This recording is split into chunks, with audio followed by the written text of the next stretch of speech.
Hello students, welcome back to my YouTube channel.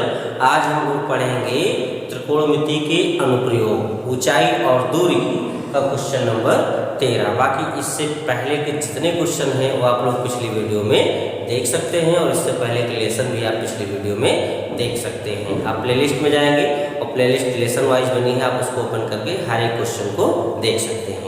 तो देखो भाई, क्वेश्चन नंबर 13 क्या है। एक अपूर्ण मंदिर के आधार से 30 मीटर दूर स्थित किसी बिंदु से उसके शिखर का उन्नयन कोण 30 अंश है। मंदिर कितना ऊंचा और बनाया जाए कि उसी बिंदु पर उन्नयन कोण 45 अंश हो जाए। √3 बराबर 1.73 दूर लीजिए। मतलब एक कोई मंदिर है जो भी अपूर्ण है, पूर्णतया बना हुआ नहीं है। तो हम लोग मान लेते हैं ये हमारा मंदिर है, यहाँ से यहाँ तक बना है, ये भी अपूर्ण बना है और अपूर्ण बना है। फिर कह रहे हैं आधार से 30 मीटर दूर मंदिर का आधार ये होगा।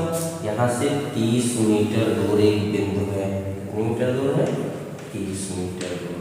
यहाँ पर मान लेते हैं कोई बिंदु ए है। अब क्या कह रहे हैं, स्थित किसी बिंदु से उसके शिखर का उन्नयन कोण 30 अंश है। तो मंदिर का शिखर ये भी अपूर्ण बना है, तो यहाँ से इसका उन्नयन कोण कितने अंश का है? 30 अंश का है। ये 30 अंश मान लें। फिर देखो क्या लिखे हैं, मंदिर और कितना ऊंचा बनाया जाए कि उन्नयन कोण कितना हो जाए? 45 अंश। तो मान लीजिए यहाँ तक हमारा पहले बना था, इसके ऊपर जो है इतना और बना दिया जाए। मान लीजिए इतनी ऊंचाई तक और मंदिर बना दिया जाए। ऊंचाई क्या मान लें? ऊंचाई मान लें स्मॉल h, इतना ऊंचा और बनाया जाए। तो यहाँ से उन्नयन कोण कितने अंश हो जाए? बता रहे हैं उन्नयन कोण हो जाए हमारा 45 अंश। ये पूरा हो जाएगा 45 अंश। तो अब हमें इस स्मॉल h की वैल्यू निकालनी है, यानी मंदिर कितना ऊंचा बनाया जाए। तो अब हम लोग देखो इसका नाम कर लेते हैं। ये यहाँ पहले तो मान चुके, इसको मान ले b, इसको मान ले c और इसको मान ले d। आप देखो क्या करेंगे। सबसे पहले हम लोग लिखेंगे इस त्रिभुज में त्रिभुज CBA। क्या लिखेंगे? त्रिभुज CBA में कितना?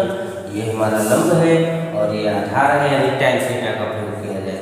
तो tan थीटा बराबर लंब बटे आधार, यानी tan थीटा। थीटा की जगह हम लोग क्या लिखेंगे? ये कोण कितना? 30 अंश का, यानी 30 बराबर लंब हमारा कितना? BC। तो हम लोग क्या लिखेंगे? BC और बटे आधार हमारा कितना? AB और AB में मालूम है कितना? 30। पे हम लिखते हैं 30। tan 30 का मान कितना होता है? 1/√3 बराबर BC/30। अब क्रॉस मल्टीप्लिकेशन, इसका गुणा इसके साथ तो कितना हो जाएगा हमारा? √3BC और बराबर 30 का गुणा इसके साथ तो 30। अब √3 धराएगा तो बटे में, यानी BC बराबर कितना? 30/√3। लेकिन उसका रूट नीचे नहीं लिखा है, तो इसका परमेय कर देंगे। √3 से नीचे गुणा और √3 से ऊपर गुणा कर लें, तो हमारा कितना हो जाएगा? उधर लिख लें, यानी BC बराबर 30√3 और बटे √3 का गुणा तो केवल 3 से काट दो, 3 हम 30, यानी कितना हो जाएगा? BC बराबर 10√3। ये हमारी BC मालूम हो गई। फिर देखो ना, आप क्या करेंगे? लिखेंगे त्रिभुज DBA में। समझ लो ये लाइन हमारी नहीं है इस बड़े त्रिभुज में, यानी क्या लिखेंगे? त्रिभुज DBA में, इस त्रिभुज में, इसमें भी tan थीटा, यानी tan थीटा बराबर लंब बटे आधार। तो tan थीटा यानी इसका कोण कितना? 45। यहाँ पे हम लोग लिखेंगे 45 बराबर लंब हमारा भी पूरा, यानी कितना? BC और प्लस h, यानी लिखेंगे BC प्लस h और अपॉन आधार कितना? वही 30। यहाँ पे हम लोग लिखें 30। अब tan 45 मान कितना? 1 होता है, बराबर BC प्लस h/30। इसके बटन कुछ नहीं, 1 मान लें। आप क्रॉस मल्टीप्लिकेशन कर लें, तो BC प्लस h का गुणा 1 के साथ हमारा कितना हो जाएगा? BC प्लस h ही हो जाएगा और बराबर 30 का गुणा 1 के साथ तो 30 हो जाएगा। BC का मान हम लोग निकाल चुके हैं कितना? BC का मान है 10√3, तो इसकी जगह लिखेंगे 10√3 और प्लस h बराबर 30। अब 10√3 हो जाएगा तो माइनस का, यानी h बराबर 30 माइनस 10√3। अब h बराबर कितना? 30 माइनस 10 गुणे √3 का मान 1.73 देखो दे रखे हैं। तो h बराबर कितना हो जाएगा 30 माइनस 10 से इसको गुणा करें तो 17.32। अब 30 से 17.32 हटा दो तो कितना बचेगा, देखो भाई इधर हटा के देखो 30.00 से 17.32 घटा लेना। तो इधर से हासिल हो गया 10 से 2 घट गया 8, यहाँ बचा कितना 9, 9 से 3 घट गया तो 6, यहाँ 9 से 2 घट 9 से 7 घट गया तो कितना बचा 2, यहाँ 2 से 1 घट गया तो कितना बचा 1, यानी 12.68। तो h बराबर 12.68 मीटर। यानी मंदिर हमें भी और कितना ऊंचा बनाना है 12.68 मीटर, तब जाके हमारा उन्नयन कोण 30 से 45 अंश हो पाएगा। अगला क्वेश्चन नंबर 14। देखो भाई क्वेश्चन नंबर 14 हमारा क्या लिखा है, लिखा है 7 मीटर ऊंचे भवन के शिखर से एक केबल टावर के शिखर का उन्नयन कोण 60 अंश है। मतलब भवन के शिखर से केबल टावर के शिखर का उन्नयन कोण, मतलब केबल टावर भवन के शिखर से ऊंचा होगा और इसके पास का अनुमान कोण 45 अंश है। टावर की ऊंचाई ज्ञात कीजिए। तो देखो भाई कैसे सॉल्व करते हैं।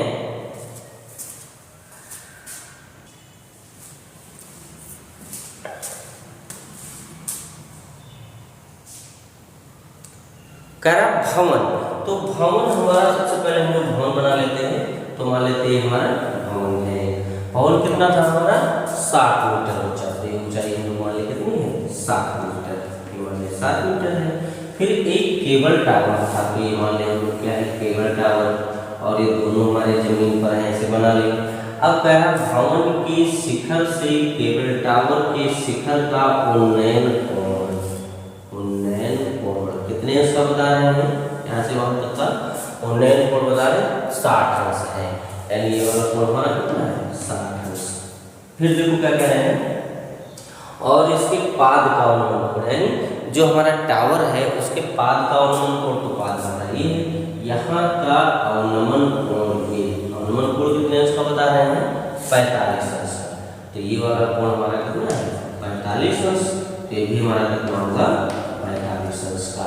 तो कह रहे हैं टावर की ऊंचाई ज्ञात कीजिए। तो हम लोग मान लिए टावर की संपूर्ण ऊंचाई कितनी है कैपिटल H मीटर, ये मान ली। अब देखो ये हमारी 7 है, तो यहाँ से यहाँ तक की हमारी कितनी होगी 7 मीटर, ये ऊंचाई कितनी होगी 7। तो ये वाली कितनी बची हमारी टोटल थी कैपिटल H, ये है 7, तो यहाँ से यहाँ तक की कितनी बची H माइनस 7, ये ऊंचाई हमारी बच गई। अब इसका नाम लिख लें A B C D और E। टोटल देखो सबसे पहले हम लोग सॉल्व करें इस त्रिभुज में, त्रिभुज EDC, क्या लिखेंगे त्रिभुज EDC में, इस त्रिभुज में दूसरा ये हमारा लंब है और ये आधार है यानी tan थीटा। तो हम लोग क्या लिखेंगे tan थीटा बराबर लंब बटे आधार। तो tan थीटा, थीटा के लिए हम लोग क्या लिखेंगे 45, यानी 45 बराबर लंब, लंब हमारा कितना है 7, तो 7 लिख ले, और आधार, आधार हमारा कितना CD, तो हम लोग लिख ले CD।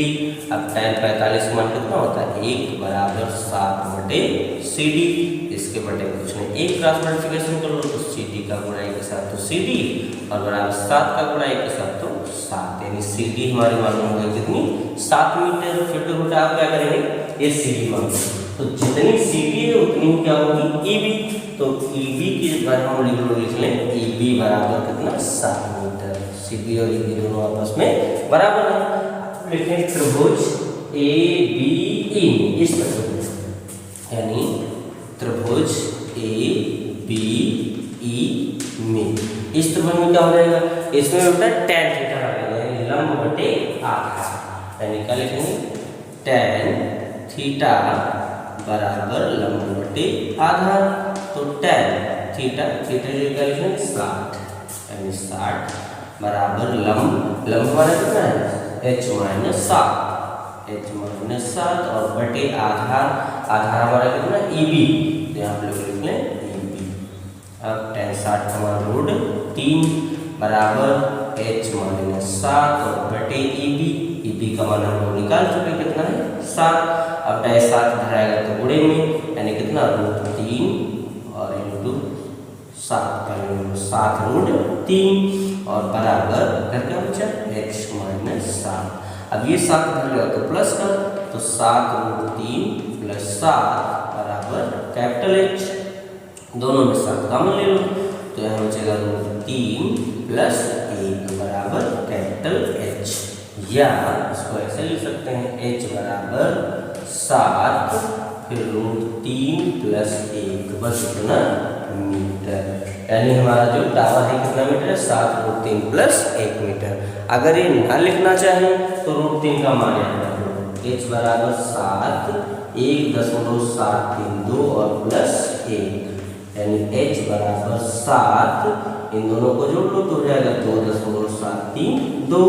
अब 7 से इसे गुणा कर दो तो H बराबर कितना 7 × 2 = 14 के 4, 7 × 3 = 21 और 1 हासिल 22 के 2, हासिल कितने हैं 2, 7 × 7 = 49 और 2 हासिल, यानी कितना 51 का 1 हासिल है 5, 7 × 2 = 14 5 19, यानी 19.124 मीटर, इतना मीटर हमारा जो है टावर था। तो आशा करते हैं बेटा ये दोनों क्वेश्चन आपके समझ में आए होंगे।